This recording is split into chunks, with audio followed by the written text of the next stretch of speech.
This is the Automotive Repair Podcast Network. Hey everybody, Carm Capriato, Remarkable Results Radio from the great Remarkable Results Radio. So glad you're here. I've always reached out and say, if you got an idea for an episode, please email me at carm@remarkableresults.biz. Love to hear from you. We've got a great show today. We're going to talk about training, but a different kind of training, hopefully the kind of training that you're involved with in the company's today's class. We have not only the CEO of today's class, but we have a top shop operator who uses it and is finding great benefit from it.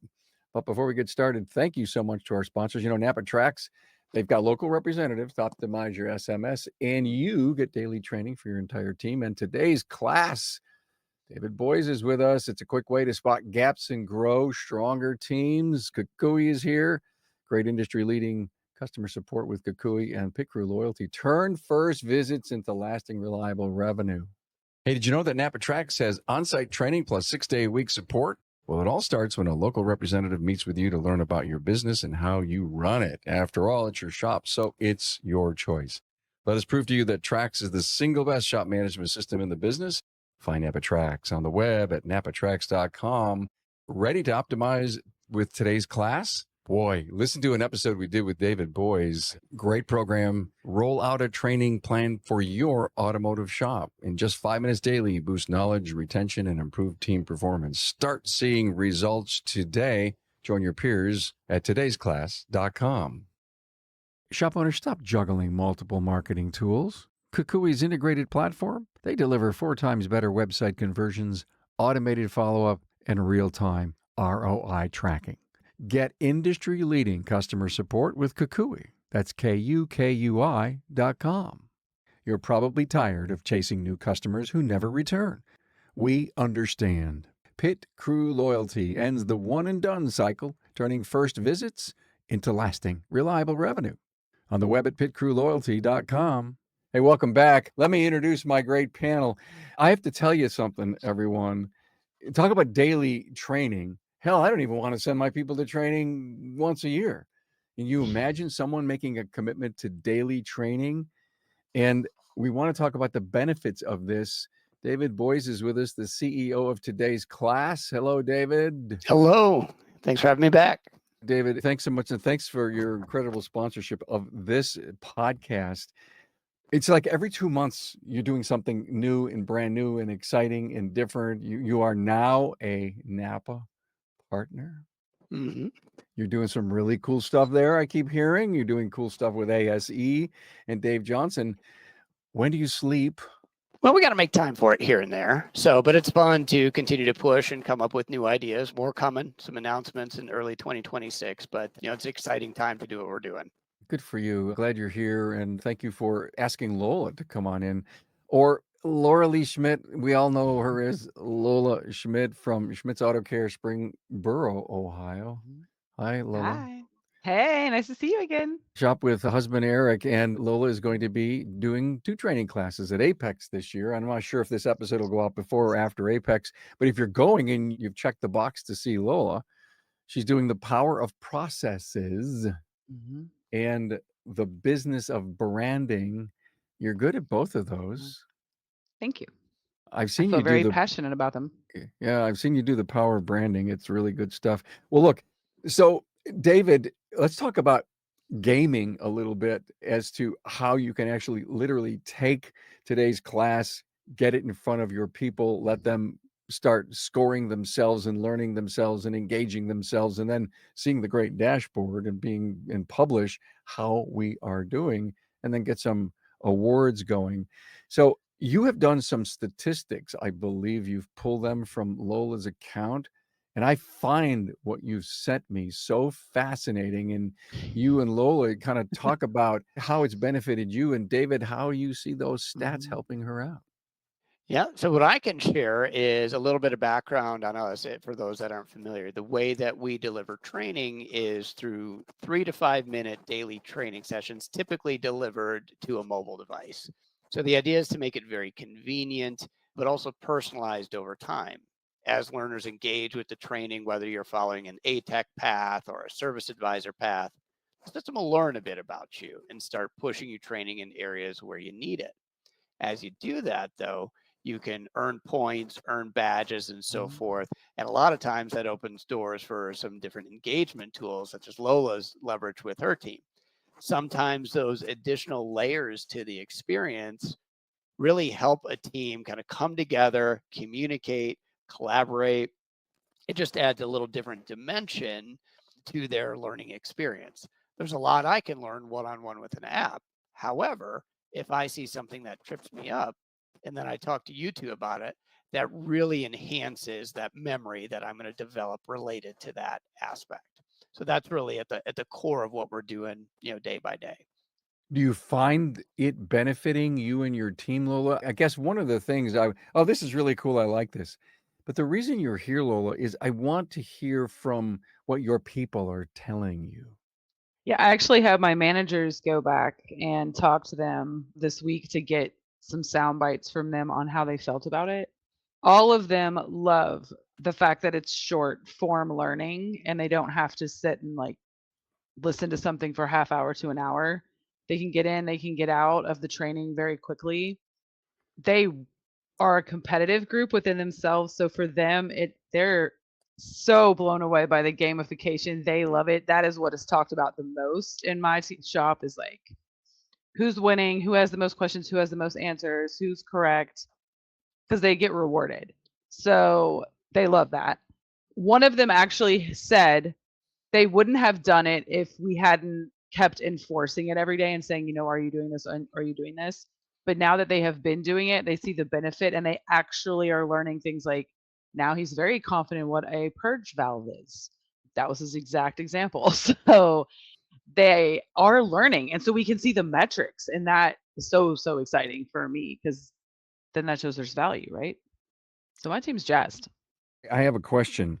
Is there anyone that may feel so embarrassed to play in that arena and not be doing well, or are they encouraged? That varies. I'll kind of share what we see globally, Lowell, but I'd love to hear your perspective. So the way that the experience works, it's private. My coworkers can't see if I'm doing really well or really struggling with a particular concept area.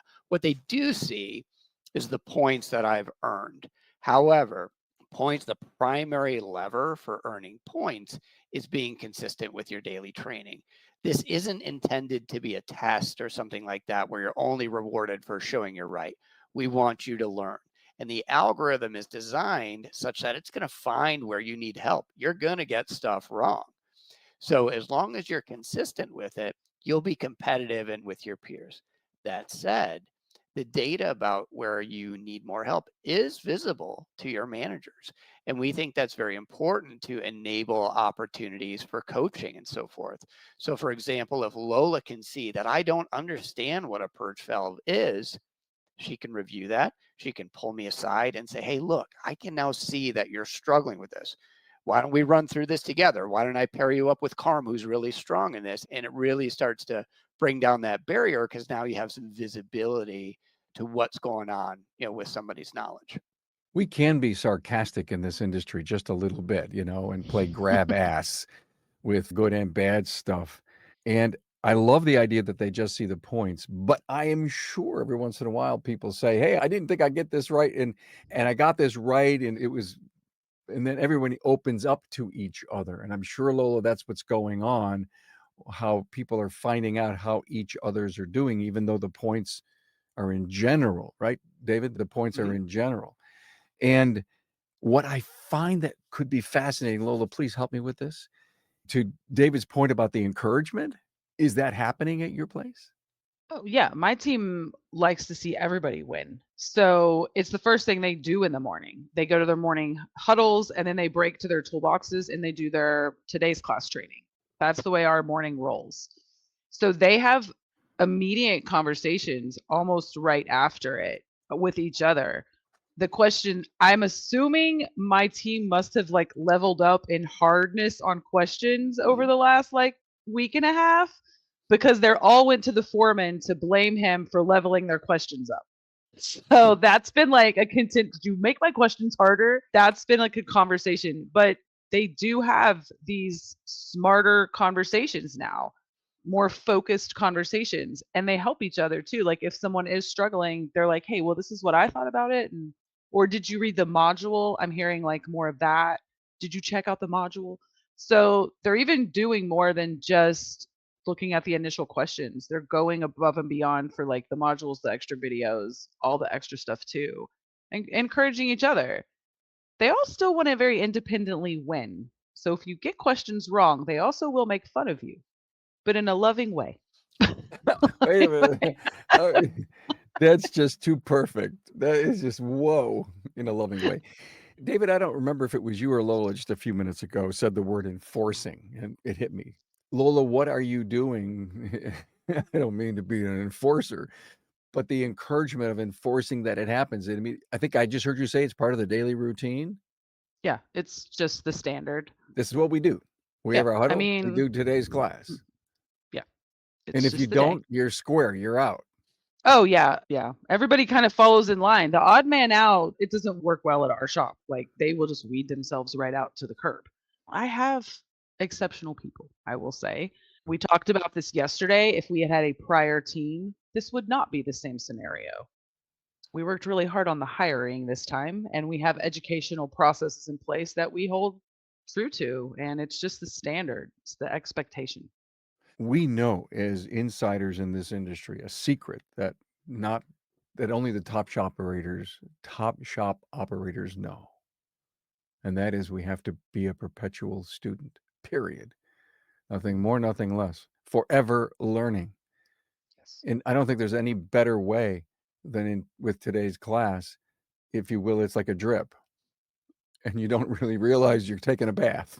But you Yeah. are. Yeah, Right, I think David? that's part of what we try to articulate early on when working with a shop is, you don't know what you don't know. You're going to struggle to absorb a lot of information at once. You're going to forget stuff. Things change. So it's very difficult given all of those factors to, plug that gap with, an hour of training a year or something. It's a moving target. So we believe it requires a dynamic solution to that problem, one that's going to grow with you, grow with the industry, challenge you as your memory maybe fades over time, or maybe you haven't done any AC work since it's been cold and now it's time to freshen that back up. So again, being dynamic, we think, is critical. Our memories, our knowledge, again, they're all moving. So we need something that will keep up with them from our view. What I find so interesting and powerful about today's class, I think we as creatures in modern society today, in the 3-second attention span and the amount of incoming that we can absorb or see on a daily basis, today's class is so perfect for it because that's how it comes to you in small little chunks. It is not like, oh, I got to go to another lunch and learn. Not that they're bad, trust me, and not that, getting in front of an instructor at Apex or all of our great venues isn't important for maybe a hands-on for a couple of hours and immersion. But it's almost like, David, again, I'd love to have been in your think tank a few years back when you started to do this and says, we need something real tiny and brilliant. That seems to be what it is. Well, and again, the data leads to other things, so we can use data on our side. The algorithm is using that to figure out what training you should get today based on where we're trying to drive you and where you need help and what you need to be refreshed on. But we can also look at that data, for example, across Lola's shop. She wants to bring in a specialized trainer. We can run some reporting very easily. Say, okay, here are 3 or 4 things that really stand out. Or you want to send a technician to Vision or ASTA or something like that. Here are some things that they could really benefit from.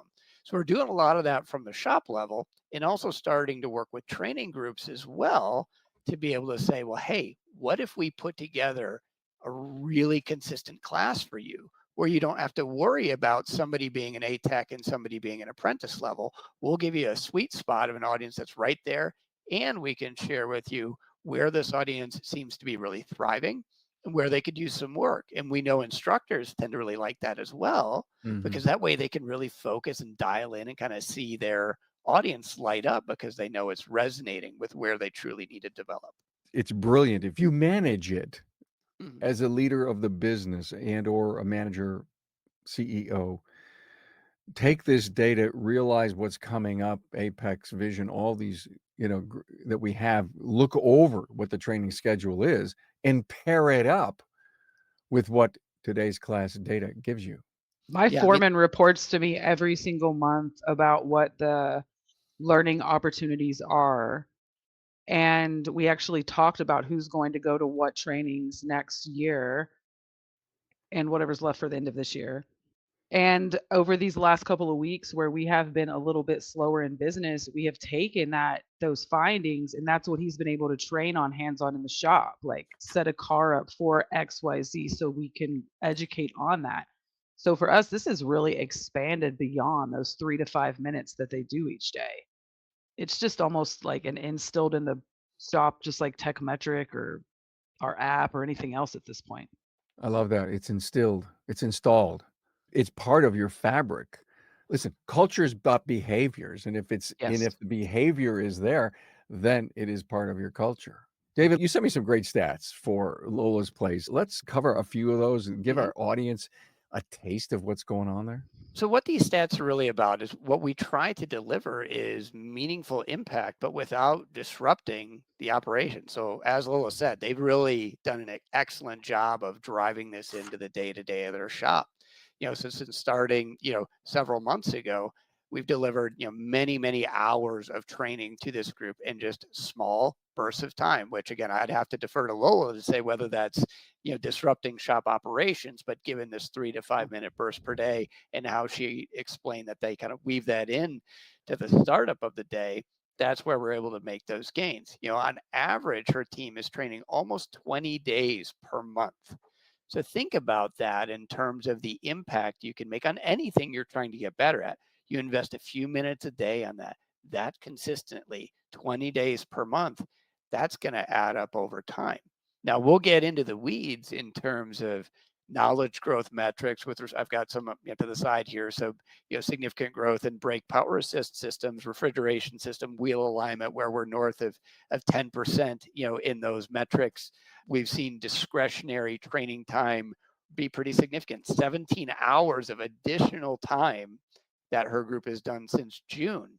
Diving into that. And again, we think that's pretty compelling because in the traditional online world, what we've observed over time is it's less common that somebody's going to say, oh, today I'm going to go take a course.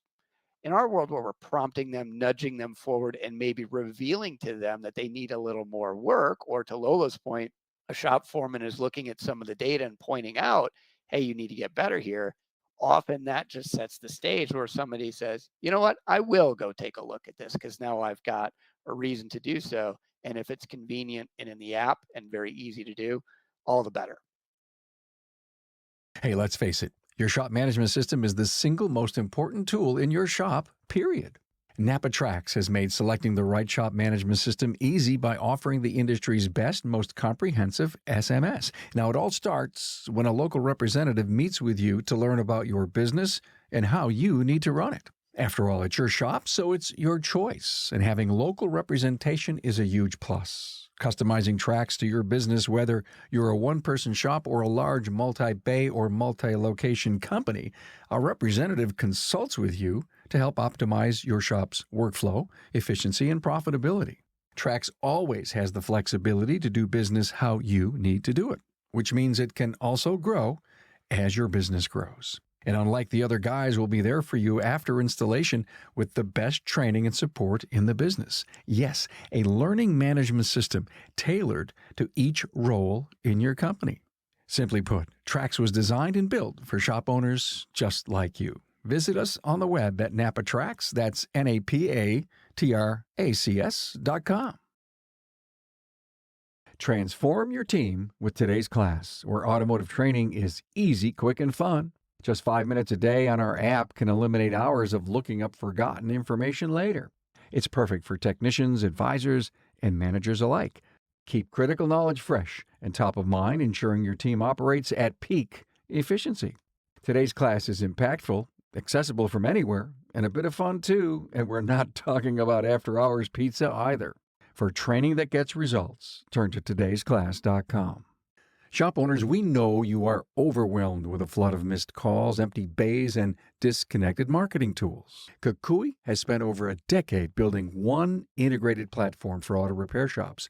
One login, one dashboard, and mobile-first websites that convert 4 times industry average. Smart, innovative CRM with automated follow-up, 24/7 online booking, and real-time ROI tracking.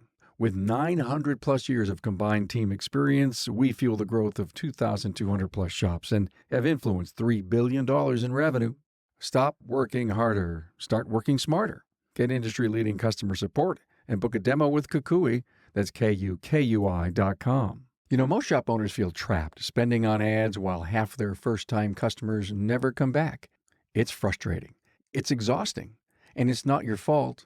The industry average is 54% one and done.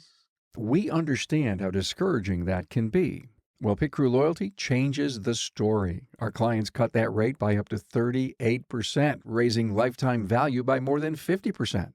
Loyalty members visit nearly 3 times more often, creating predictable revenue without extra ad spend. Pit Crew Loyalty, where customers stay and shops thrive.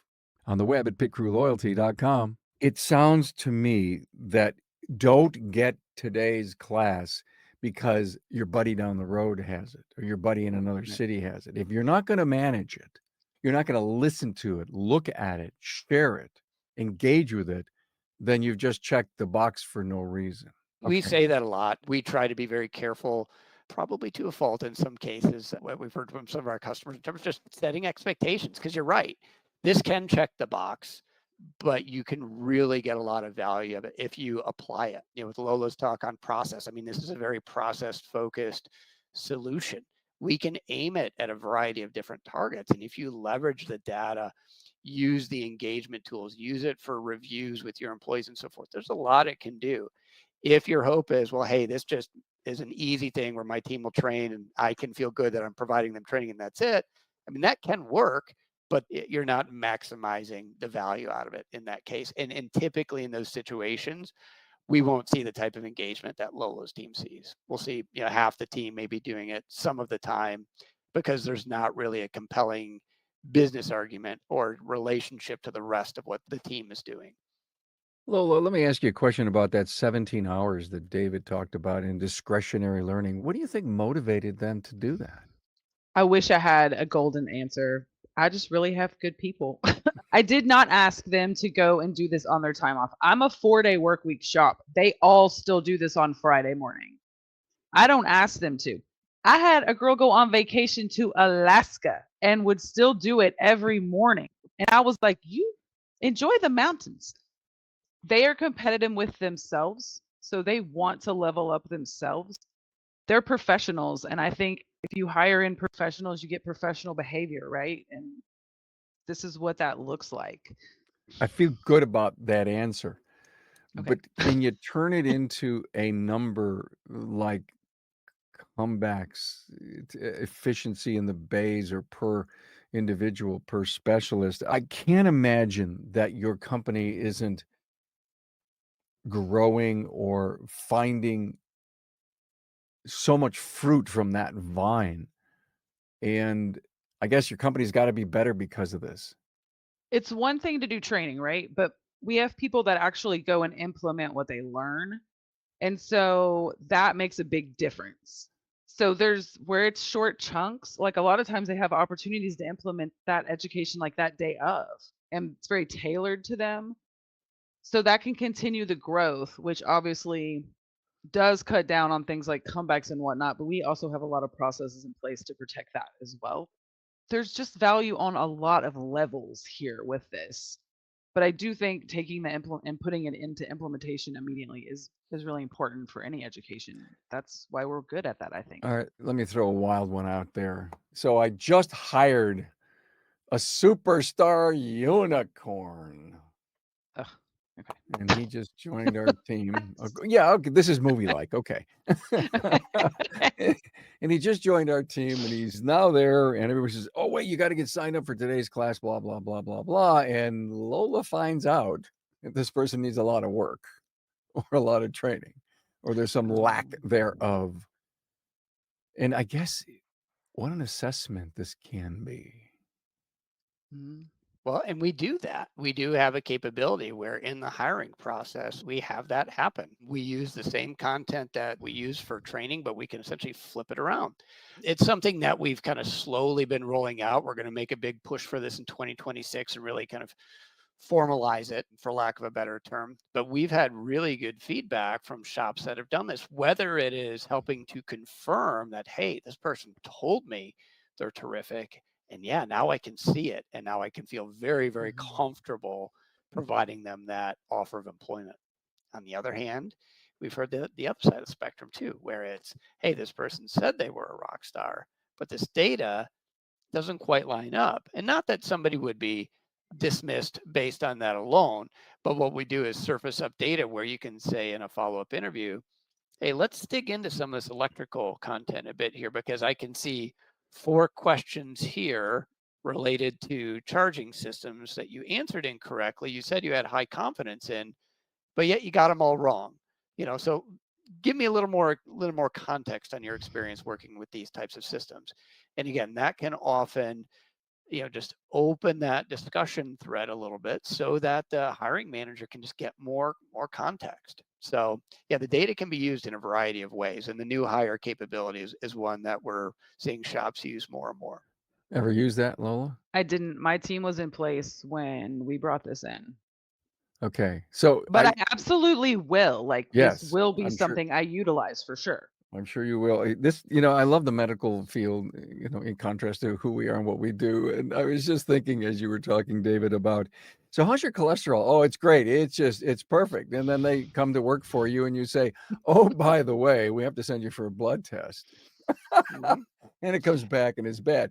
And so that helps you understand how bad this person wanted to come and work for you and to get in the door because they love your place, they respect your place, and now you have to get them to eat better or learn better. Well, I think that example is useful. I haven't used that whenever we talk about sports a lot and understanding, for a particular athlete, whether it's baseball and they can hit a curveball or they can't, that sort of stuff. But I would argue there's a lot of value to understanding where your team is really strong and where they need help so that you can coach them, give them work where they're going to thrive. And in the absence of that data, how are you going to know? There are indicators, whether it's years of experience, ASE certifications, and so forth, but there's not a lot of great tools out there to get very granular in terms of what they know. And that's what we're trying to push for, to really pinpoint that, yeah, you're pretty good in electrical, but 80% may not be good enough. I'd like to find those few things where we can turn that 80% to 90 to 95 and so forth. But you need to have that level of visibility to pursue those things and close those gaps. Wow. It's so important. Let's level up, team. Look we're the best diag shop in 30 miles. Let's make sure we are. It's actually some of my top performers. It's interesting when they get a question wrong and they're so confident, and then it's wrong. And they do learn and they're humbled and they can put that new answer in and they're like, okay, so I don't know everything, right? I've got my main guy right now. He's got the same question wrong every single time. And he's like about to jump through a window. But he will, once he gets it right, he will never forget this answer. We Yeah. all have mental blocks, David. Yeah, and that's a reality of this type of training as well. If there's a common complaint about the way we deliver training, it's what Lola just described. We're very persistent. If there is something that you struggle with, we're going to come after you on it and work with you on it. The reason is that you're getting that training because your boss or your manager has prioritized that content, and the system has detected that you don't know it very well. So in our view, we need to come after that, and we're not going to hit you with it every day. Might be this week and it might be next week, but we're not going to forget. Again, as I said a minute ago, in our view, 80% is nice, but we want to find those things that, level you up, get you better. And in many cases, I have them too, questions that always trip me up. But that's where surfacing the data, maybe talking with a coworker, shoot, even if you screenshot it to kind of help you get over it, that's fine. We're not looking to only improve your score. We want to improve your knowledge. And if by writing it down or kind of cheating a bit on it might help you, it's kind of like high school kids that maybe like write a little cheat sheet and then they do that and then they know it because they put the effort Yeah. into doing it. So it's a similar consideration. I love to write things down. So somehow mentally over all these years, David, Lola, I said I could remember it better if I wrote it down. And if you're doing everything on your phone and you don't go to a side note or sheet of paper, screenshotting that thing may just be like writing it down, because you're going to go back to it and says, you're going home, you're at dinner, and he says, how come I can't get that right? And you keep looking at it, right? How come I can't get that right? Are you sending them the exact same question, David, or something a little different? So it changes a bit, so the core of the question would be the same. The distractors or the options could vary a bit, but we also have a capability in the platform where users can flag feedback. They may want to challenge a question. They may think that technically there's room for improvement, or maybe they have some service information that conflicts with our diagnostic recommendation here, or maybe just wording wise, it wasn't clear to them. So users have the opportunity to flag questions for feedback, and then we can interact with them. It could range from, well, hey, let me send Lola some additional information on this because it's clear that there might be some help that's needed there. So we'll review somebody's profile when they submit that. Yeah. On the other hand, we might say, whoa, Lola made an excellent point here. This particular process doesn't line up based on what she's saying, and we need to pull this down, rework it, and deliver it. So I mentioned memories and learning are dynamic. Our content is dynamic too. We're not going to release it and just assume it's fine forever. It's getting stressed by thousands of users every day. They have opportunities to flag it and challenge it. Then we'll rework it and refine it over time. So while technically a question could be perfect and well executed and kind of remain in place for a long time, more often than not, there's tweaks that we implement over time that really refine it. Well, you're just not a set it and forget it company. I mean, you're Correct. constantly tweaking and evolving and really leaning over your skis. I would love to see what your 3-year plan looks like. It would probably be like a kid in a candy store, all the stuff you're working on. Lola, current participation rate, employees are training 19.7 days per month. It's off the charts. How many people do you have? 5 or 6, or do you have like 10? Oh, I have 5 techs that are training and 2 in service that are training, so 7 Yeah, total. that's huge. You got to stop and think for a moment. 19.7 days. And we were talking 8-hour days, David? No, so what this means is that on average, Lola's team, so you think about each one of those 7 folks, 19.7 out of the past 30 days, they're doing their training. So it's more like that. Not level full days of consistency. training, but Correct. they're in it for Yeah, they're 19.7 checking in. days, or 20 out of 4 times. That's almost every day based on. Yeah, and as she said, 4-day-a-week shop. So that, Yeah, 4 again, day that week. level of Got it. consistency is key. You also sent me some other information. I'd like you guys to discuss this knowledge impact stats. Help me understand brake power assist systems plus 16%. Where are you going with that? So what that means, so we measure everything. So some areas that I shared in our prep for this session was areas where we've seen big knowledge growth. So for example, our training approach heavily relies on a question-based learning approach. It's not just a quiz. We teach through the questions, but we will establish your baseline knowledge by, for example, asking you 10 questions about wheel alignment. If you go through those the first time and you get 6 out of 10 right, well, we've established your baseline at about 60%. The next round we go through, the next iteration, we're going to lean on those 4 things that you got wrong and see if you're starting to pick those up and learn from those either mistakes or maybe things that you needed to pick up. So we start to separate from where you are or where you were to where you are now, and that's where we see those knowledge growth numbers. So for Lola's team, again, we've seen 16% increase in brake power assist, 15% HVAC refrigeration systems, 13 wheel alignment, 10% in EVAP, 9 in ignition system operation service. We also do technical training for service advisors. They're up 9% as well. So again, these numbers themselves, what does knowledge growth really mean? Is that something I can really embrace?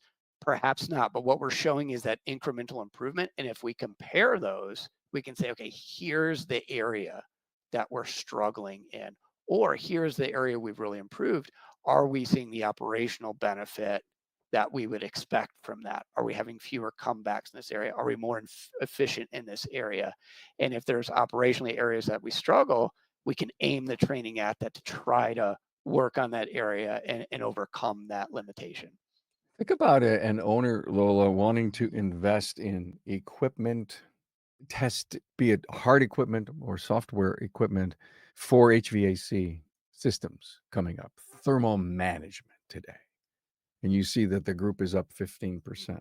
We got it. I'm not going to buy something that's going to sit on the shelf. My people got this. It's a wonderful test. Or, that's a word I'm looking for, David. It's almost a confidence builder to invest because my people, they got this. We not only have this personal knowledge, we have the stuff that can support all of our work. I mean, my team wants a new alignment machine.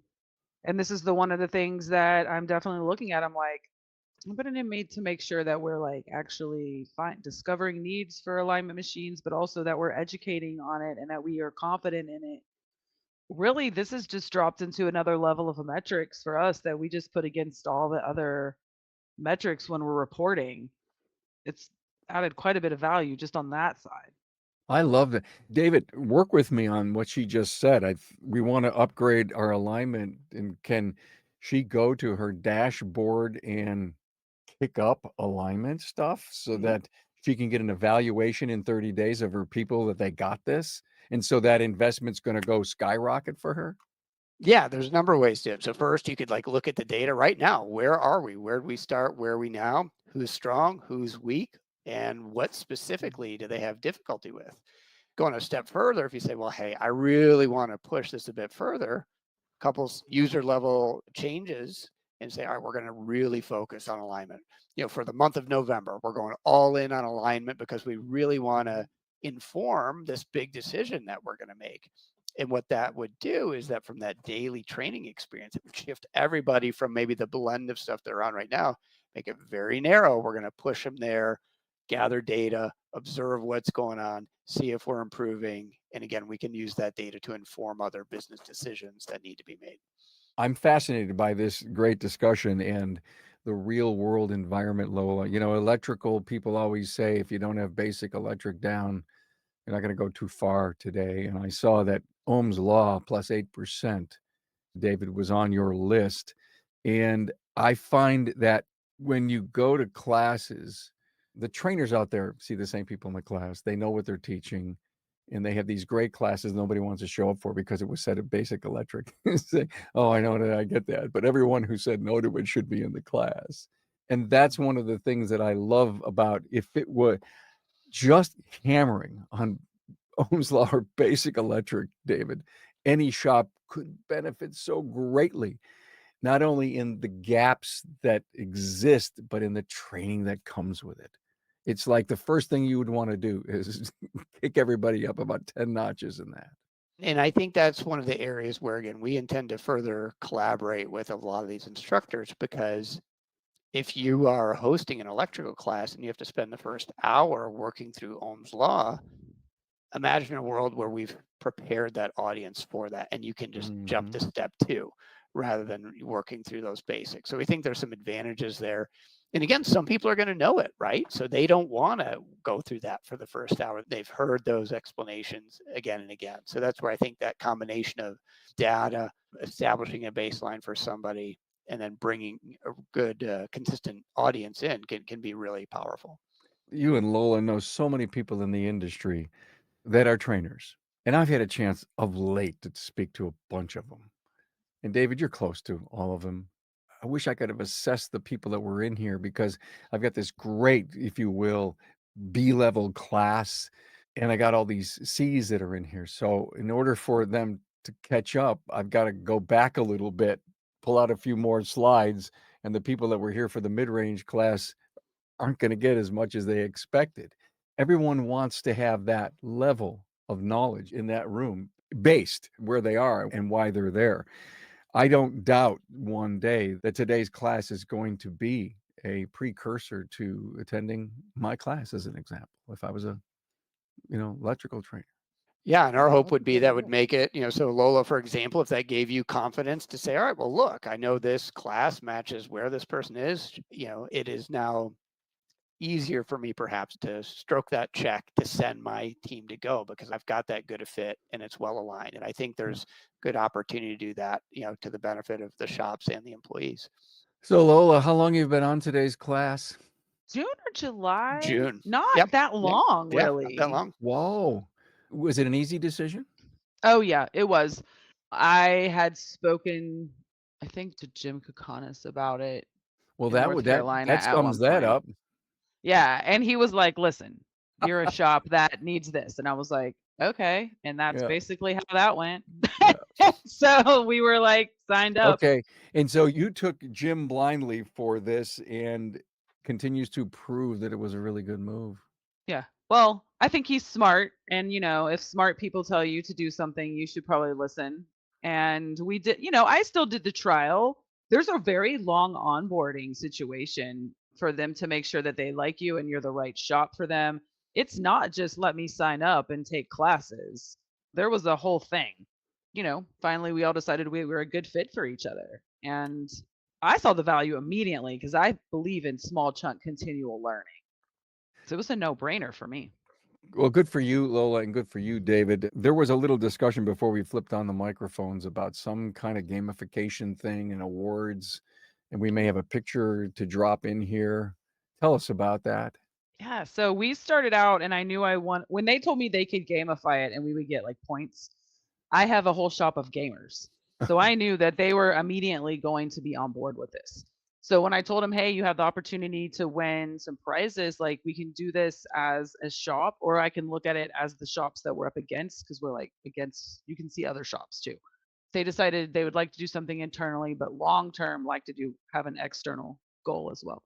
So the first month I was like, "What do you guys want? Like, do you want individual prizes?" So one month we bought a big cooler, then we did a gift certificate, and then they came to me and they were like, "We want a team gift that everybody can just share and we can like fight over."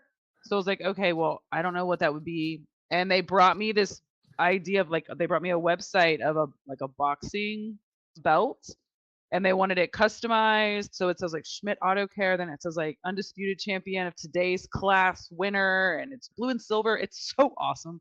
And so it hangs over the toolbox or the service person that wins. And my service manager won last month, and he wore it out into the shop every day when he would just walk around. And my techs were so mad. They were like, he'll never win again. They're like determined to beat him now. But yeah, it's you have to make it fun, right? Like make it a little worthwhile, make it fun, give him something to talk about. I love it. She also said other shops. So, David, you can choose, I guess, as an owner to have a buddy who's also in today's class to do some comparative analysis. It rolls back to this points competition, at least at default. But yeah, you can, whether it's a 20 group or you're in a group of auto care shops or similar, we can carve it out in different ways.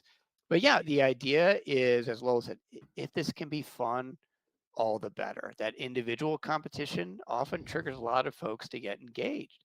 But if Lola's got a buddy that she says, "Hey, we got to beat that shop," basically it's a shop average score. And whether it's bragging rights or betting a lunch on it or whatever it is, a traveling trophy, we've seen different things. There's another customer of ours that does the championship belt approach, but it goes from shop to shop based on who wins. And so there's a lot of different aspects like that, but we're trying to bring in other elements of this to just drive that engagement up.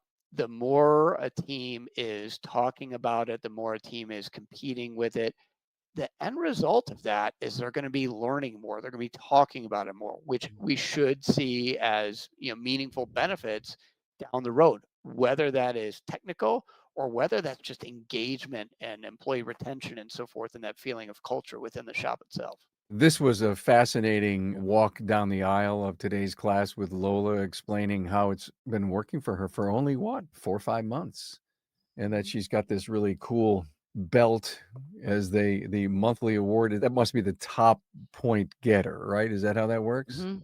The top Yes. point getter. I love it. Lola or Laura Lee, Schmidt. I know Lola, but I also like Laura Lee, and I guess that's where You can call Lola me came. whatever you would like to call me. Just don't I'll call you late for answer. dinner, right? Yeah, Schmidt's no, Auto I'm Care, Springboro, Ohio, along with husband Eric and David Boyce, CEO of today's class, sponsor of this podcast. You know, we have just launched our own listening app. You can scan that QR code in the top if you're watching on video.